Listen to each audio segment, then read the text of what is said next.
NEO is just one in a thousand of failed genocide La Republic business suffering from the crunch and devastating effects of the Ambazonia War of Independence.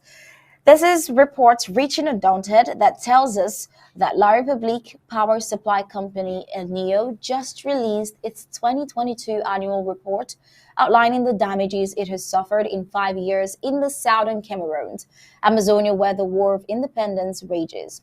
According to the report, NEO has maintained its operations in the southern Cameroon's Ambazonia despite the particularly deteriorated security conditions which have jeopardized its agents, equipment, deployment, and finances.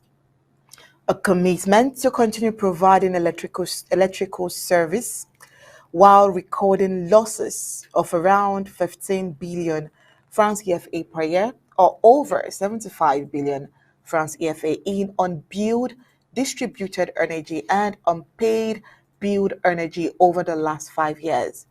The report says, in spite the insecurity continuity of service that has been maintained, well, the good condition of distribution lines and transformers as of the end of 2022, the available rate stood at 84% in the southern zone and in the southern zone of Ambazonia and 80% in the northern zone. Well, Gab Ellison will take us through the many out of the service facilities and how it's been managed so far. Many out-of-service facilities are primarily concentrated in what are termed red zones, where approximately 50% of infrastructure in the southern zone and 80% in the northern zone are affected. These facilities have fallen victim to vandalism, and the risk to field teams is permanent. The Amba War of Independence has been a burden operating in the entire Amba land.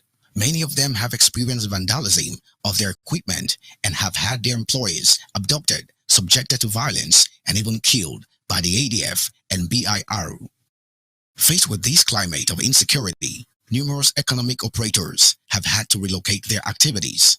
Others, like the CDC, a state-owned agro-industrial unit and the second largest employer in the country after the colonial LRC Central Administration, had to temporarily suspend their operations.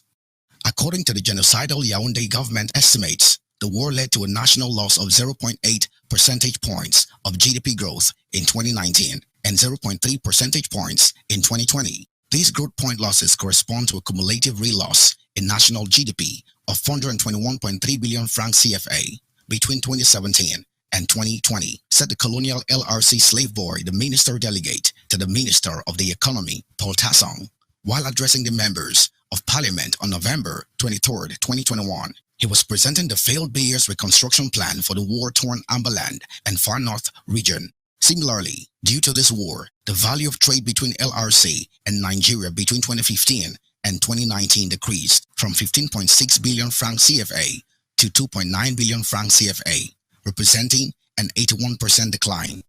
These are observed in both exports and imports, Paul Tassong explained. Gab Ellison reporting from Undaunted, ABC Amba News.